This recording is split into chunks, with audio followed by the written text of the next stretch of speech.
Depuis le plateau du magazine Expression, le magazine d'information pour les pros de l'immobilier, nous avons le plaisir d'accueillir Louis Duclary. Bonjour Bonjour Louis. Eric. Bonjour, merci d'être avec nous. Vous êtes le cofondateur avec Paul Barthélémy, hein, Tout voilà, à fait, avec et Paul vous êtes, Barthélémy, voilà, et vous êtes le CEO de enchères.imo ou enchères.imo. en cher IMO. Enchères.imo, c'est Ouais. mieux. Je ne sais pas pourquoi j'ai rajouté un point, parce que le point, il vient peut-être après d'ailleurs sur le site internet. Effectivement, Je bah, c'est sais un plus. point, c'est .com après.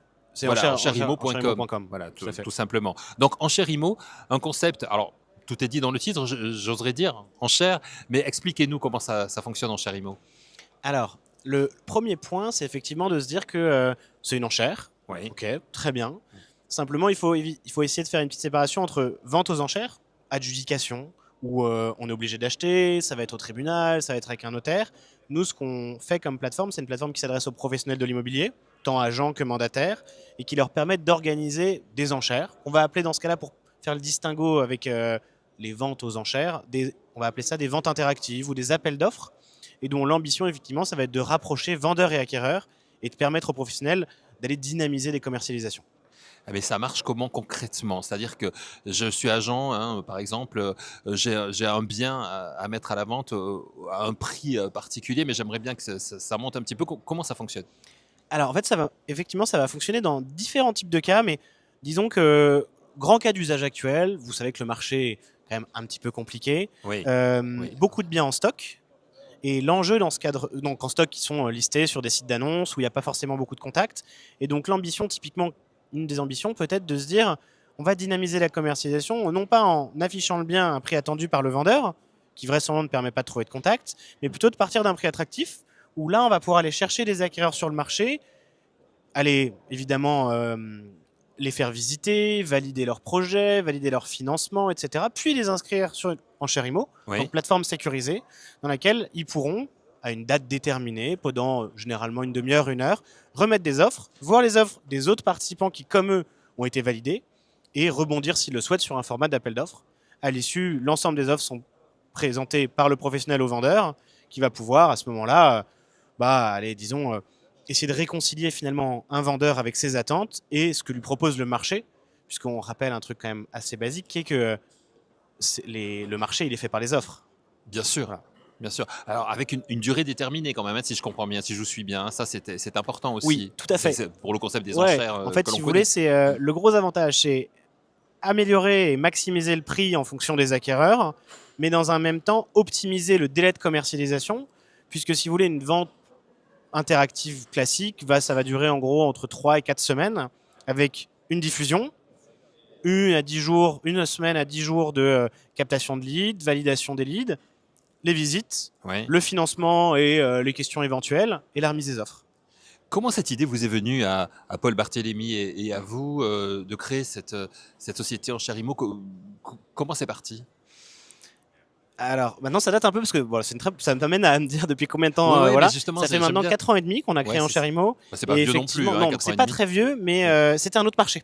C'est-à-dire que initialement, l'idée nous est venue en voyant des biens. Nous, on habitait en région parisienne, on habite toujours en région parisienne, en voyant des biens qui, parfois, l'annonce était en ligne, on appelait l'agent, et en fait, le bien était déjà vendu.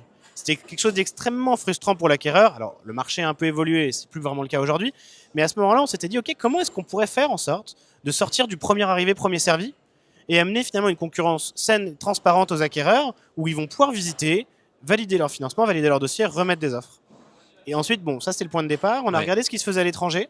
Quand on regarde des marchés, typiquement la Suède, à Stockholm, c'est 85% des ventes. Sur ce format-là d'appel d'offres. En Angleterre, ça commence à prendre. Dans les marchés anglo-saxons, c'est quelque chose qui existe depuis maintenant longtemps. On s'est dit, c'est marrant. En France, c'est quelque chose qui était appliqué par les notaires, à une Oui. certaine échelle. Et on voulait apporter ce système-là de transparence, d'optimisation, de encore ajouter plus de valeur aux agents et aux mandataires, donc aux professionnels de l'immobilier. C'est ce qu'on a fait il y a 4 ans et demi. Voilà. Et comment le marché a réagi? Comment les professionnels ont réagi? Avec beaucoup de questions, déjà, au début. J'imagine. Euh, En fait, finalement, la vente traditionnelle, comme on l'imagine, c'est quelque chose qui a peu évolué. Alors, il y a des outils qui sont agrégés pour améliorer le service, etc. Mais une vente, c'est on prend un bien à un prix déterminé, on le diffuse à ce prix-là, on fait des visites, on négocie plus ou moins le prix, on remet ça au vendeur, il accepte ou pas, et on discute. Et effectivement, nous, on a retourné un peu le système. On s'est dit, on va partir bas pour attirer du monde, pour remonter. Donc c'est quand même une modification de l'usage. Et au début, il y a eu beaucoup de questions. Il y a eu des questions même juridiques, comment ça se met en place, sur quel type de mandat, etc. Il y a évidemment un côté d'évangélisation qu'on fait maintenant depuis 4 ans et demi. Et je vais prendre cette question pour ramener notre réponse. Mais finalement, aujourd'hui, on travaille avec un peu plus de 550 agences, un peu plus de 300 mandataires. Et en fait, quand on voit le chemin parcouru, les 2 premières années, ça a été lent à prendre. Et maintenant, on voit que c'est quelque chose qui est en train vraiment de prendre fort dans le marché. Et c'est une solution, nous, à terme, on voudrait que ce soit incontournable. Oui, voilà, c'est entré dans les mœurs aujourd'hui. Ça a prouvé, 4 ans et demi, vous avez prouvé votre efficacité de toute façon. C'est quelque chose qui fonctionne. Complètement. Qui fonctionne bien. Alors, bien sûr, ça passe par la technologie également. C'est pour ça que vous êtes là aussi sur le Rent. Vous en attendez quoi d'un Rent lorsque vous arrivez C'est une très bonne question. Le salon Rent, globalement, c'est un des salons dans l'année qui est incontournable pour rencontrer des partenaires, voir des prospects, voir des clients. Et effectivement, nous, ce qu'on attend d'un salon comme ça sur 2 jours, c'est vraiment de se dire, ça va être un moment d'échange où vraiment on va pouvoir apprendre, regarder, etc. Avoir des retours aussi d'utilisateurs et derrière pouvoir repartir en guerre pour un an en s'améliorant, en allant chercher des nouveaux clients, en améliorant aussi l'usage pour nos clients existants. En Charimo, ça représente quoi aujourd'hui en termes de collaborateurs, en termes de chiffre d'affaires? Aujourd'hui, donc notre modèle, c'est un modèle d'abonnement. Ouais. Les agences en fait qu'on va équiper, on va leur mettre à disposition une solution tech, les former à l'utilisation de cette solution, puis les accompagner dans le temps à l'usage, puisqu'il y a un vrai point de changement d'usage, c'est-à-dire que un négociateur immobilier, on va lui dire que ça existe, le former dessus, mais derrière il faut l'accompagner jusqu'au moment où finalement il aura tout bien compris et il sera en autonomie. Et donc nous en fait finalement ce sujet-là aujourd'hui c'est vraiment un sujet qui passe par l'abonnement. Et on fait, aujourd'hui, on fait un peu moins d'1 million d'euros de CA annuel. Et on voit que ça évolue dans le bon sens, donc c'est plutôt bien. Voilà, l'évangélisation continue, bien évidemment, j'imagine. Bien sûr. Bien sûr. Ah, complètement. Bien sûr, Le marché est quand même assez vaste. Ouais. Et aujourd'hui, je vous disais les chiffres, 550 agences, 300 mandataires. Il nous reste un peu de place, je pense. Oui, mais c'est bien déjà, ouais. quand même. En 4 ans et demi, vous avez bien avancé. Bien oui, évolué. tout à fait. C'est un très bon début. Vos objectifs, justement, pour la suite, pour 2025, qui arrive à grands pas? Objectif pour 2025, continuer à améliorer l'usage, continuer à montrer la valeur de la solution et évidemment prendre toujours plus de parts de marché et permettre à de plus en plus de professionnels d'utiliser la solution. Et rester à l'écoute des nouvelles technologies qui vous permettent d'améliorer, évidemment. Bien sûr, complètement. Nous, typiquement, on a un enjeu dans la vente interactive qui est d'arriver à déterminer le bon prix de départ.